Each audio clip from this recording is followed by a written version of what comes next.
May 17, 1944, over the Burma jungle.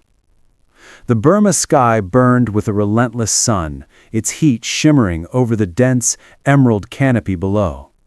Lieutenant Phil Adair, 29, gripped the control stick of his Curtiss P-40 Warhawk, its nose adorned with a snarling skull that gleamed bone-white against the olive-drab fuselage.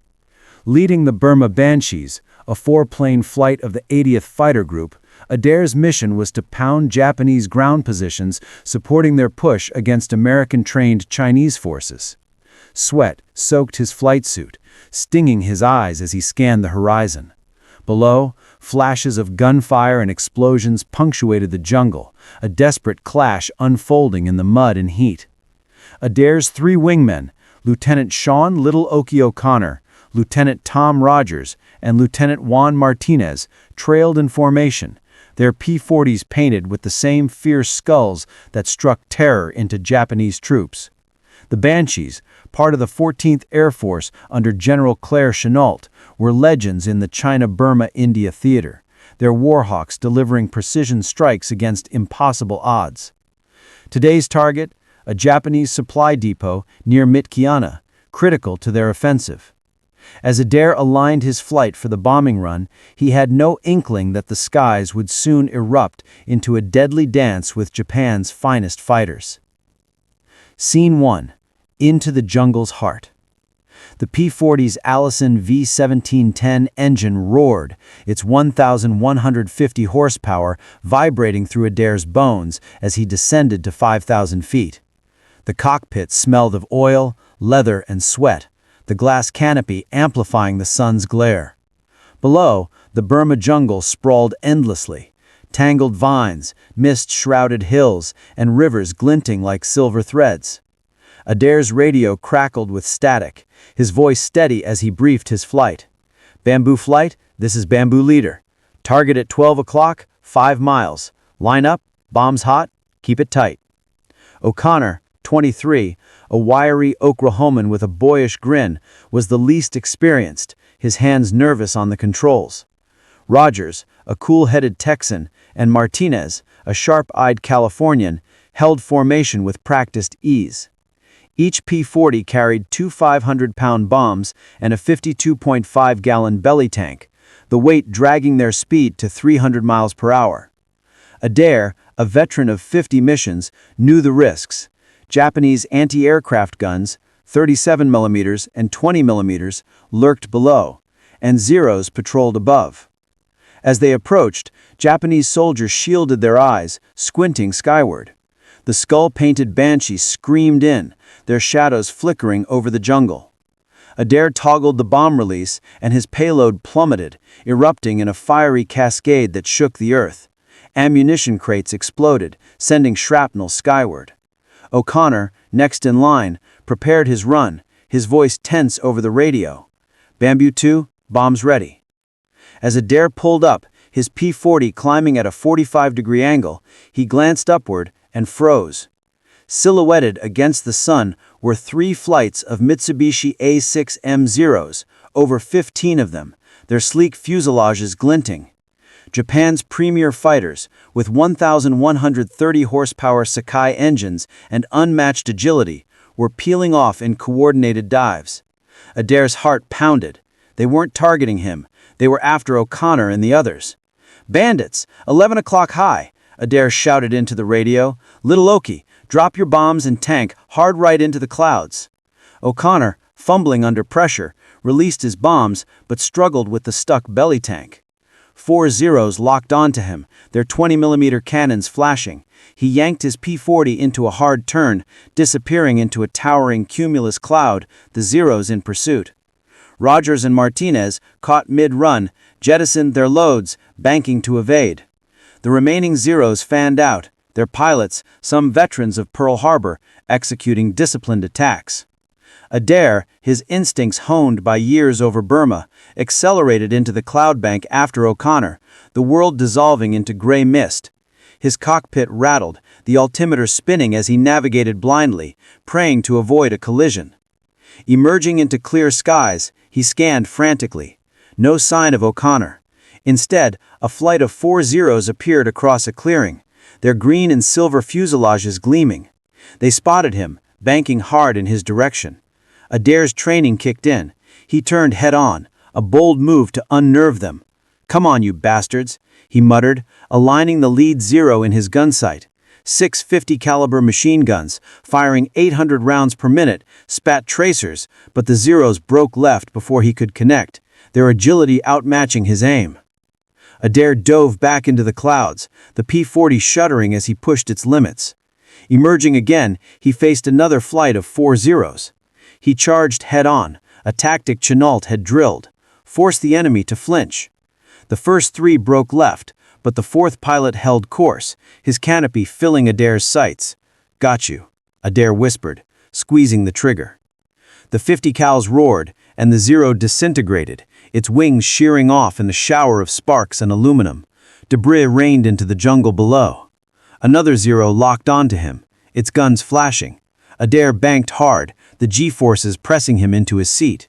Tracers streaked past, one grazing his wing with a metallic ping. The enemy pilot, aggressive, closed in, his canopy looming large. Adair fired again, the Zero's guns answering. At the last second, the Japanese plane roared overhead, so close Adair felt the whoomp of its slipstream. "Too damn close," he gasped, rolling his P-40 upside down to dive lower. In that inverted moment, he glimpsed a bright green Zero below, its paint gleaming like jade. "Whoa, that's cool," he thought, a fleeting admiration for the enemy's craftsmanship.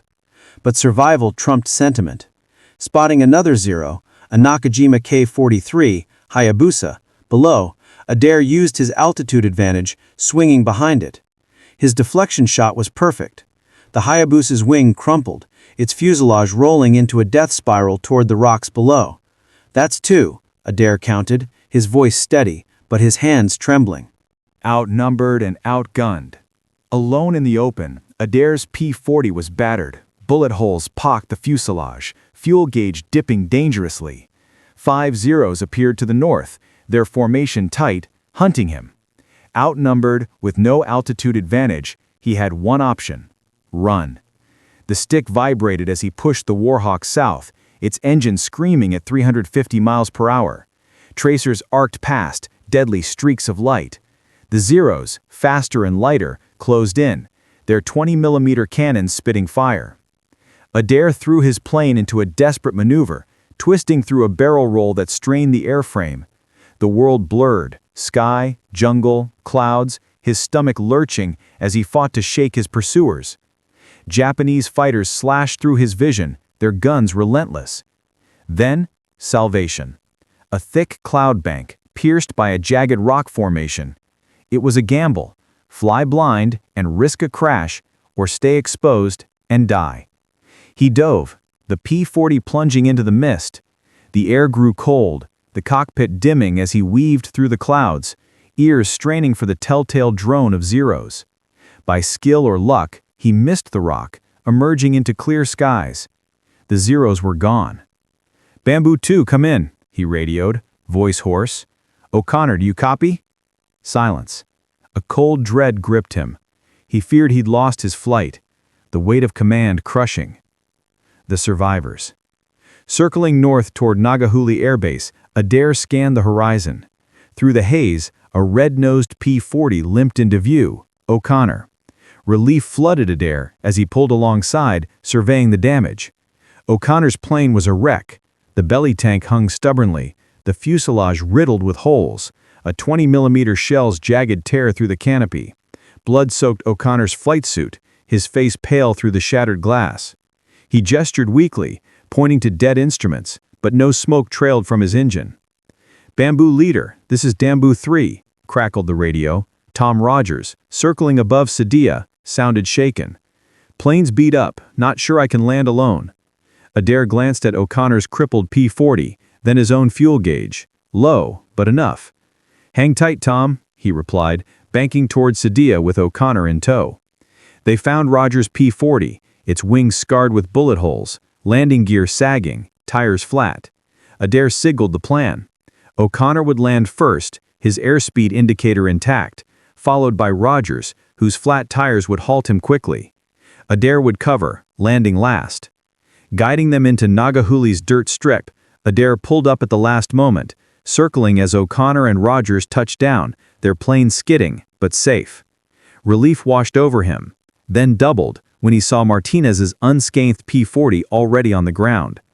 Adair landed, the Warhawks' wheels kissing the earth. He leapt from the cockpit, sprinting to O'Connor's plane.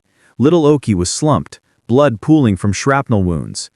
"He's bad," Adair told the medics rushing over. "Cannon shell took the canopy."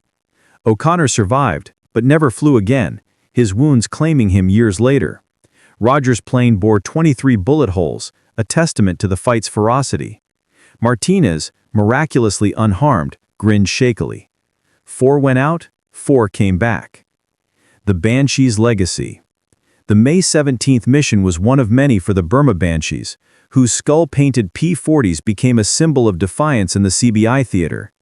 Adair's 2 confirmed kills, likely a Zero and a Hayabusa, added to the 80th Fighter Group's tally of over 200 enemy aircraft. The P-40, though outclassed by Zeros in agility, was a beast in skilled hands. 1,150 horsepower engine, 360 miles per hour top speed, and 6 50 cal guns that could shred light Japanese airframes. Japanese pilots, debriefed post-war, admitted the P-40's tenacity stunned them. One survivor recalled, "Those skull planes came at us head-on, fearless. We'd never faced anything so aggressive." The Banshees' tactics, honed by Chenault's Flying Tiger's legacy, emphasized dive attacks and head-on engagements to exploit the Warhawks' durability over the Zero's fragility. The mission's cost was steep. O'Connor's injuries reflected the CBI's brutal toll. Of the 80th's 300 pilots, 50 were lost by 1945. Adair, haunted by nearly losing his flight, carried the weight of command. His upside-down maneuver, a story retold in mess halls, became legend.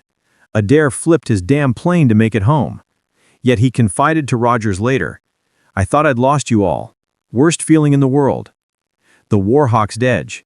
The P-40 Warhawk, designed in 1938, was no technological marvel by 1944. Its 1,150 horsepower Allison engine lagged behind newer fighters, its climb rate sluggish. But in Burma, its rugged airframe, self-sealing tanks, and heavy firepower made it ideal for low-altitude strikes. The Banshee's skull paint, inspired by Chenault's Flying Tigers, wasn't just cosmetic, it psyched out enemies, a psychological edge in dogfights. Chenault's tactics, dive, strike, evade, maximized the P-40's strengths. Adair's head-on charges exploited the Zero's weak armor, while his cloud maneuvers used Burma's weather as a shield. The Warhawk's 2,400-pound payload and 1,500-mile range allowed strikes deep into Japanese territory, supporting Chinese ground forces in their desperate stand.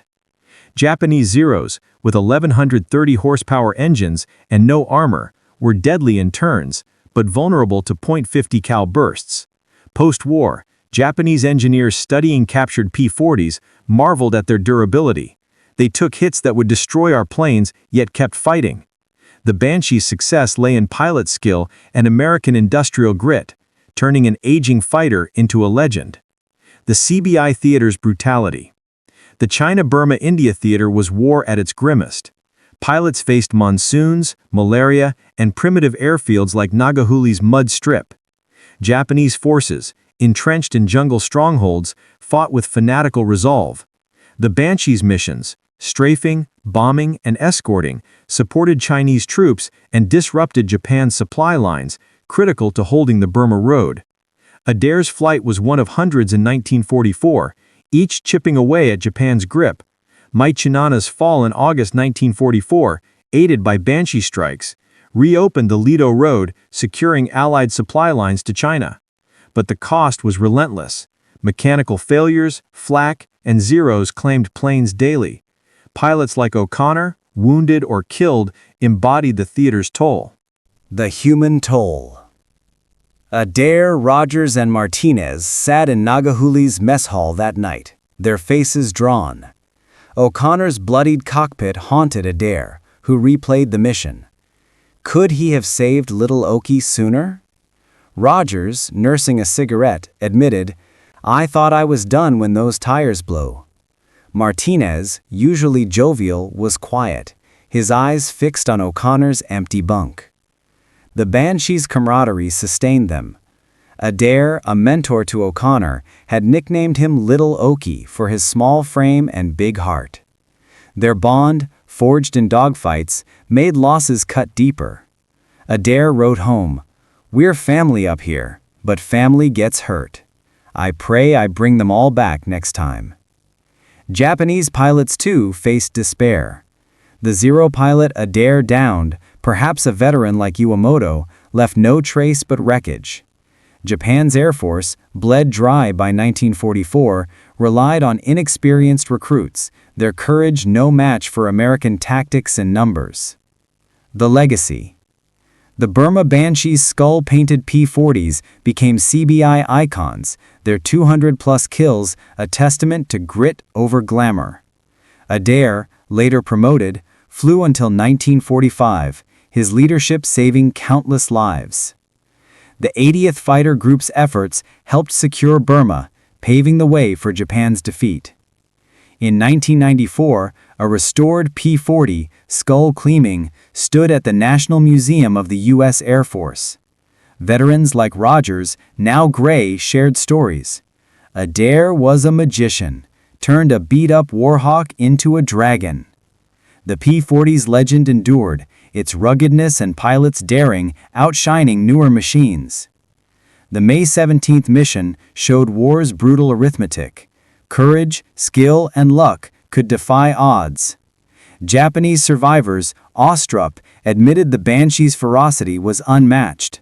Adair's Warhawk, shot up but unbowed, proved that in Burma's skies, heart and steel could conquer even the swiftest Zeros.